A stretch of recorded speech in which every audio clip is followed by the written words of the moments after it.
നമസ്കാരം. പഴയകാലത്തെ അപേക്ഷിച്ച് നോക്കുമ്പോൾ നമ്മളിൽ ഇന്ന് പ്രമേഹ രോഗം കൂടുതലായി കാണപ്പെടുന്ന ഒരു സാഹചര്യമുണ്ട്. നമ്മുടെ ജീവിത രീതിയിലും ഭക്ഷണക്രമത്തിലുമൊക്കെ വന്ന മാറ്റങ്ങളാണ് പ്രമേഹ രോഗം ഇത്തരത്തിൽ കൂടാൻ കാരണമായത്. മാത്രമല്ല, പ്രമേഹ രോഗം പലപ്പോഴും വൃക്ക രോഗത്തിലേക്ക് മാറുന്ന ഒരു സാഹചര്യവുമുണ്ട്. പ്രമേഹം മൂലമുണ്ടാകുന്ന വൃക്ക രോഗങ്ങളെക്കുറിച്ചാണ് നമ്മൾ ഇന്ന് സംസാരിക്കുന്നത്. ഈ വിഷയത്തിൽ നമ്മളോട് സംസാരിക്കുന്നത് കോഴിക്കോട് മലബാർ മെഡിക്കൽ കോളേജിലെ കൺസൾട്ടന്റ് നെഫ്രോളജിസ്റ്റും അസോസിയേറ്റ് പ്രൊഫസറും വടകര ഡയമണ്ട് ഹെൽത്ത് കെയറിലെ വിസിറ്റിംഗ് കൺസൾട്ടന്റുമായ ഡോക്ടർ സന്ദീപ് ശ്രീധറാണ്. നമസ്കാരം ഡോക്ടർ. വൃക്ക രോഗത്തിന് പ്രമേഹം കാരണമാകുന്നു എന്ന് പറയുന്നത് ശരിയാണോ? തീർച്ചയായും 100% ശരിയായിട്ടുള്ള ഒരു കാര്യമാണ്. നമ്മൾ ഈ വേൾഡ് വൈഡ് സ്റ്റാറ്റിസ്റ്റിക്സ് എടുത്ത് നോക്കുകയാണെങ്കിൽ നമുക്ക് മനസ്സിലാവുന്ന ഒരു കാര്യം, ഏതാണ്ട് 40% പ്രമേഹ രോഗികളിൽ വൃക്കരോഗം ഉണ്ടാകുന്നു എന്നുള്ളതാണ്.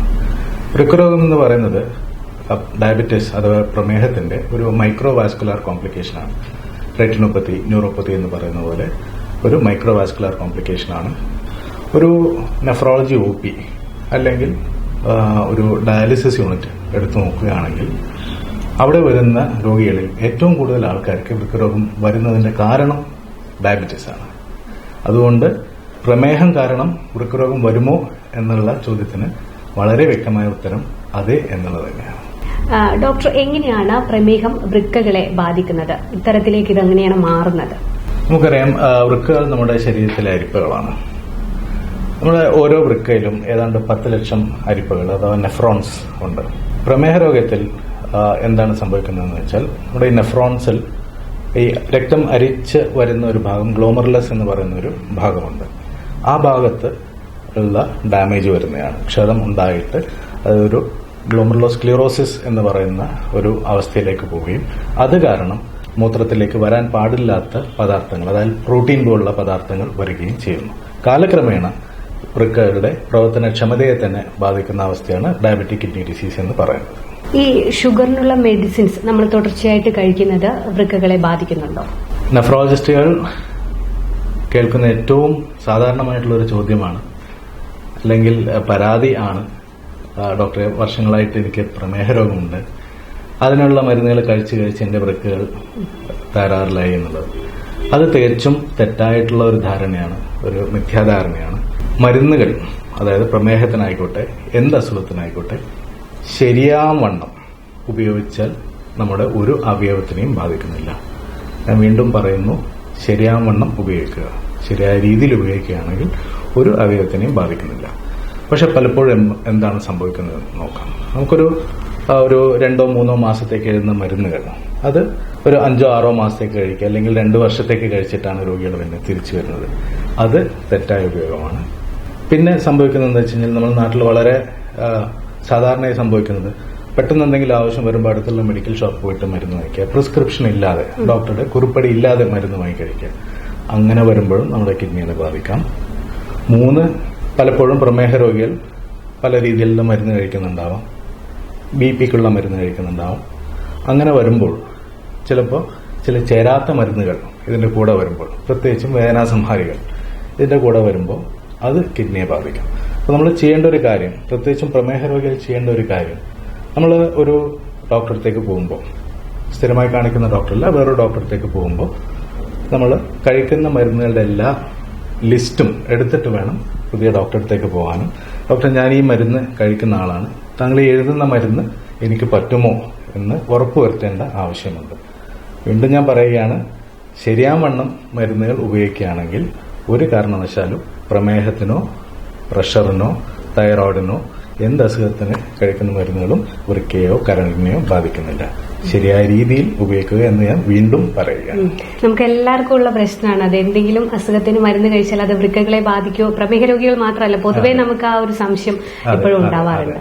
പ്രമേഹ രോഗികളിൽ എല്ലാവർക്കും വൃക്കരോഗം വരുന്നില്ലല്ലോ.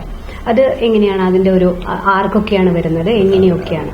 ഞാൻ ആദ്യം പറഞ്ഞൊരു കാര്യമുണ്ടല്ലോ, അതായത് ഒരു 40% ആൾക്കാരിലാണ്, പ്രമേഹ രോഗികളിലാണ് വൃക്കരോഗം വരുന്നത്. ബാക്കിയുള്ള 60% പേരിലും വൃക്കരോഗം വരുന്നില്ല.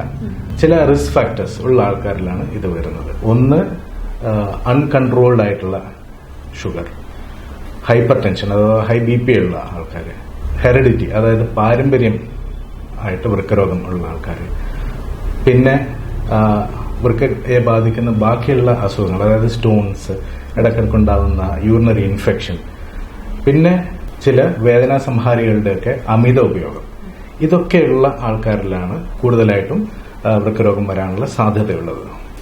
ഇങ്ങനത്തെ റിസ്ക് ഫാക്ടേഴ്സ് ഉള്ള ആൾക്കാർ പ്രത്യേകം ശ്രദ്ധ പതിപ്പിക്കേണ്ടതാണ്. ഈ ഡയബറ്റിക് നെഫ്രോപ്പതി നേരത്തെ തിരിച്ചറിയാനുള്ള മാർഗങ്ങൾ എന്തൊക്കെയാണ്? അതിന്റെ കൂടെ പരിശോധനകളും എങ്ങനെയാണ്? വളരെ നിർഭാഗ്യം എന്ന് പറയട്ടെ, ഡയബറ്റിസ് ഒരു സൈലന്റ് കില്ലറാണ്. അതേപോലെ കിഡ്നി ഡിസീസും ഒരു സൈലന്റ് കില്ലറാണ്. അതായത് നമുക്ക് ആരംഭഘട്ടങ്ങളിൽ പ്രത്യേകിച്ച് ഒരു ലക്ഷണവും ഉണ്ടാവാത്ത അസുഖങ്ങളാണിത്. അതുകൊണ്ട് തന്നെ ഏർലി സ്റ്റേജസിൽ ആൾക്കാർ ഇതിനെ നിസ്സാരവൽക്കരിക്കുകയാണ് പതിവ്. ചില ടെസ്റ്റുകൾ ചെയ്യുകയാണെങ്കിൽ നമുക്ക് ഇത് നേരത്തെ തന്നെ മനസ്സിലാക്കാൻ പറ്റുന്നതാണ്. അതിൽ ഏറ്റവും പ്രധാനമായിട്ടുള്ള ടെസ്റ്റാണ് യൂറിൻ മൈക്രോഗ്ലോബിൻ ടെസ്റ്റ്. ചെറിയ രീതിയിൽ മൂത്രത്തിൽ പ്രോട്ടീൻ വരുന്ന അവസ്ഥ, ആരംഭാവസ്ഥയിൽ തന്നെ ഉണ്ടാവുന്ന അവസ്ഥ മനസ്സിലാക്കാൻ ഉപയോഗിക്കുന്ന ടെസ്റ്റാണ് യൂറിൻ മൈക്രോഗ്ലോബിൻ ടെസ്റ്റ്. അതുകൊണ്ട് പ്രമേഹ രോഗികൾ, നേരത്തെ പറഞ്ഞ റിസ്ക് ഫാക്ടേഴ്സ് ഉള്ള പ്രമേഹ രോഗികൾ പ്രത്യേകിച്ചും യൂറിൻ മൈക്രോഗ്ലോബിൻ ടെസ്റ്റ് ചെയ്ത് അവർക്ക് രോഗത്തിന്റെ ആരംഭഘട്ടം ഉണ്ടോ എന്ന് മനസ്സിലാക്കേണ്ടത് വളരെ അത്യാവശ്യമാണ്. പൊതുവെ പ്രമേഹ രോഗികൾ ഏറ്റവും കൂടുതൽ ശ്രദ്ധിക്കേണ്ടത് ഭക്ഷണ ക്രമീകരണത്തിലാണെന്ന് നമ്മൾ പറയും. ഈ വൃക്കരോഗം കൂടിയുള്ളവരുടെ ഭക്ഷണ രീതി എങ്ങനെയൊക്കെയാണ്? നമുക്കറിയാം, പ്രമേഹ രോഗികൾക്ക് ഏറ്റവും പ്രധാനമായി നമ്മൾ നിർദ്ദേശിക്കാറുള്ളത് കാർബോഹൈഡ്രേറ്റ്, അതായത് അന്നജത്തിന്റെ റെസ്ട്രിക്ഷനാണ്. മധുരം അഥവാ സ്വീറ്റ്സ്, ബേക്കറി ഐറ്റംസ്, ചോക്ലേറ്റ്, ഇതൊക്കെ പൂർണ്ണമായും ഒഴിവാക്കുക എന്നുള്ളത് എല്ലാവർക്കും അറിയാവുന്ന കാര്യമാണ്.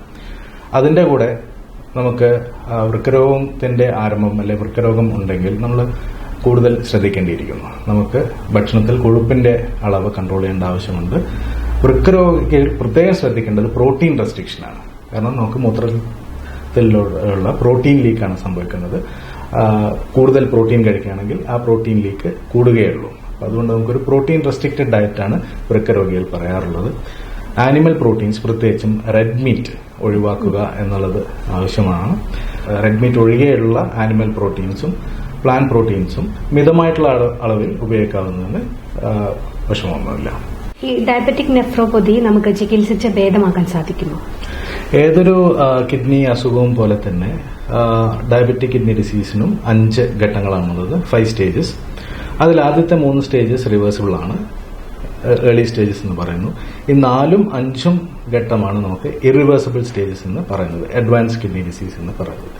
അപ്പൊ നമുക്ക് ശ്രദ്ധിക്കേണ്ട ഒരു കാര്യം, ഈ 3ാമത്തെ സ്റ്റേജ് ആവുമ്പോൾ തന്നെ നമ്മൾ 4ലോ 5ലോ പോകാതെ, അഡ്വാൻസ്ഡ് കിഡ്നി ഡിസീസിൽ പോകാതെ നമുക്ക് അത് പ്രിവെന്റ് ചെയ്യാൻ പറ്റുക എന്നുള്ളതാണ് നമ്മൾ ചെയ്യേണ്ട കാര്യം.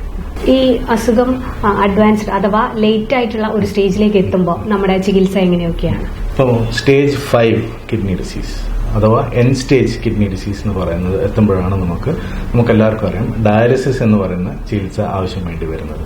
ഡയാലിസിസ് പ്രമേഹ രോഗികളിൽ ഞാൻ നേരത്തെ പറഞ്ഞതുപോലെ ഏറ്റവും കൂടുതൽ ഇപ്പോൾ ഒരു ഡയാലിസിസ് യൂണിറ്റ് എടുത്ത് നോക്കുകയാണെങ്കിൽ അവിടെ വരുന്ന രോഗികളിൽ ഏറ്റവും കൂടുതൽ ആൾക്കാർക്ക് ഡയബറ്റിക് നെഫ്രോപ്പതിയാണ് ഉണ്ടാവാറുള്ളത്. യങ് ആയിട്ടുള്ള ആൾക്കാരിൽ നമുക്ക് കിഡ്നി ട്രാൻസ്പ്ലാന്റേഷൻ എന്ന് പറയുന്ന ചികിത്സയുടെ ഒരു ഓപ്ഷനാണ്. ഇപ്പൊ പറഞ്ഞു ഡയാലിസിസിനെ പറ്റി പറഞ്ഞു. അപ്പൊ ഈ പ്രമേഹ രോഗികൾക്ക് ഡയാലിസിസ് ചെയ്യുന്നത് ബുദ്ധിമുട്ടാണ്? വളരെ നല്ലൊരു ചോദ്യമാണ്. എപ്പോഴും പ്രമേഹ രോഗികൾ ഒപിയിലോട്ട് വരുമ്പോഴൊക്കെ ചോദിക്കും, ഷുഗർ പേഷ്യൻസിനെ ഡയാലിസിസ് ചെയ്യാൻ പറ്റുമോ എന്നുള്ളത്. തീർച്ചയായും ഡയാലിസിസ് ചെയ്യാൻ പറ്റുന്നതാണ്. പക്ഷേ ചില കോംപ്ലിക്കേഷൻസ്, ആഡഡ് ആയിട്ടുള്ള കോംപ്ലിക്കേഷൻസ് പ്രമേഹ രോഗികളിൽ കാണാറുണ്ട്. അതെന്തൊക്കെയാണെന്ന് വെച്ചാൽ നമുക്കറിയാം, ഡയാലിസിസ് ഒരു രക്തശുദ്ധീകരണമാണ്. ബ്ലഡ് പുറത്തേക്കെടുത്ത് പ്യൂരിഫൈ ചെയ്ത് തിരിച്ചു കയറ്റുന്നത് എന്നുള്ളതാണ്. അപ്പൊ അതിന് നമുക്ക് കയ്യിൽ സാധാരണ ചെയ്യുന്ന ഒരു മൈനർ സർജറി ഉണ്ട്, AV ഫിസ്റ്റുല എന്ന് പറയുന്ന സർജറി. അപ്പോൾ AV ഫിസ്റ്റുല ഇവിടെ വർക്കിങ്ങും അതിന്റെ ഫെയിലിയർ ചാൻസസും കൂടുതൽ ഡയബറ്റിക് പേഷ്യൻസിലാണ്. അതാണ് ഒരു എടുത്ത് പറയാൻ പറ്റുന്ന ഒരു കോംപ്ലിക്കേഷൻ. 2 അണുബാധകൾ, അതായത് ന്യൂമോണിയ അല്ലെങ്കിൽ ഒരു സെല്ലുലൈറ്റിസ്, കാലിലോ സ്കിന്നിലുണ്ടാകുന്ന ഇൻഫെക്ഷൻസ്, യൂറിനറി ഇൻഫെക്ഷൻ, ഇതൊക്കെ പ്രമേഹ രോഗികളിലാണ് കൂടുതലായിട്ട് കാണപ്പെടുന്നത്. പിന്നെ പറയാനുള്ള ഒരു കോംപ്ലിക്കേഷൻ, നമ്മൾ ഇൻസുലിൻ എടുക്കുന്ന പ്രമേഹ രോഗികളോ അല്ലെങ്കിൽ ഷുഗറിന് മരുന്ന് കഴിക്കുന്ന പ്രമേഹ രോഗികളോ ഡയാലിസിസ് ചെയ്യുമ്പോൾ ഷുഗർ ഡൗൺ ആയി പോകാനുള്ള, ഹൈപ്പോഗ്ലൈസീമിയ വരാനുള്ള സാധ്യതകളും കൂടുതലാണ്. അല്ലാതെ ഡയാലിസിസ് ചെയ്യാൻ പറ്റില്ല എന്നൊന്നും ഒരിക്കലും ഇല്ല. ഈ പ്രായം ഇതിന് ഡയാലിസിസിനായാലും ഈ ഒരു അസുഖത്തിന്റെ ട്രീറ്റ്മെന്റിനൊക്കെ ഒരു ഘടകമാണ്.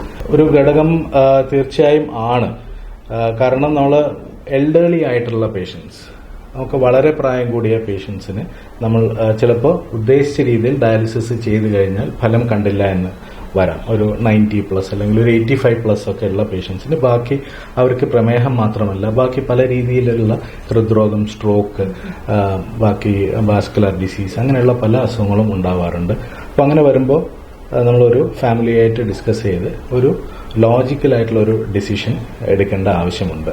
ഈ പേഷ്യന്റിന് ഡയാലിസിസ് ചെയ്തിട്ട് ഗുണം ഉണ്ടാവുമോ ഇല്ലയോ എന്നുള്ളത്.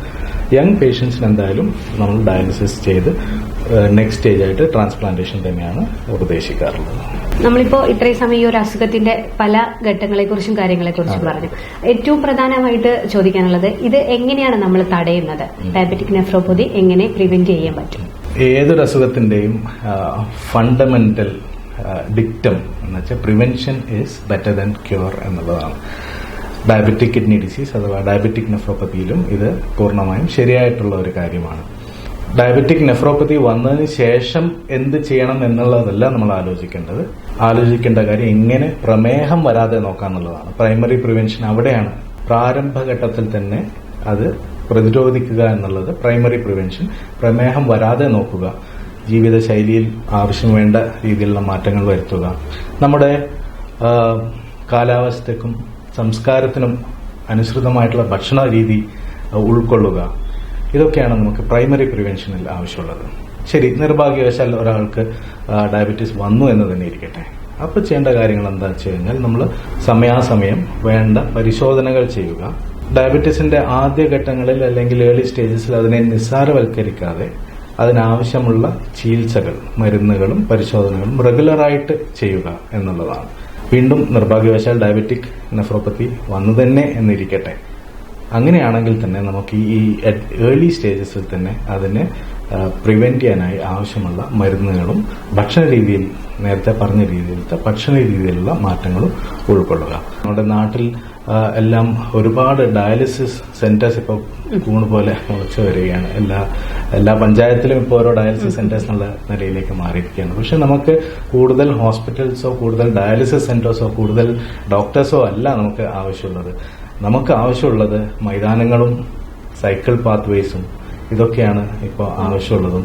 ആൾക്കാർക്ക് ജീവിതശൈലി രോഗം വരാതെ നോക്കുവാനുള്ള ചാൻസസ് അല്ലെങ്കിൽ അതിനുള്ള സോഴ്സസ് ഉണ്ടാക്കുക എന്നുള്ളതാണ്. അത് സർക്കാരിന്റെയും ജനങ്ങളുടെയും ഒരു റെസ്പോൺസിബിലിറ്റിയായി എടുക്കുക എന്നുള്ളതാണ് നമ്മുടെ ആവശ്യമുള്ളത്.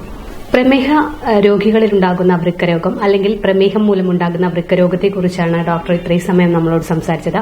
ഏറെ പ്രധാനപ്പെട്ട കാര്യങ്ങൾ തന്നെയാണ് നമുക്ക് ഇദ്ദേഹത്തിൽ നിന്നും ലഭിച്ചത്. അപ്പോൾ ഇത്തരം കാര്യങ്ങൾ പ്രമേഹ രോഗികൾ ശ്രദ്ധിക്കുക, പ്രത്യേകിച്ച് വൃക്കരോഗം ഉള്ളവരും ശ്രദ്ധിക്കുക. പ്രമേഹം മൂലമുണ്ടാകുന്ന വൃക്കരോഗത്തെക്കുറിച്ച് നമ്മളോട് സംസാരിച്ചത് കോഴിക്കോട് മലബാർ മെഡിക്കൽ കോളേജിലെ കൺസൾട്ടന്റ് നെഫ്രോളജിസ്റ്റും അസോസിയേറ്റ് പ്രൊഫസറും വടകര ഡയമണ്ട് ഹെൽത്ത് കെയറിലെ വിസിറ്റിംഗ് കൺസൾട്ടന്റുമായ ഡോക്ടർ സന്ദീപ് ശ്രീധരാണ്. നന്ദി ഡോക്ടർ.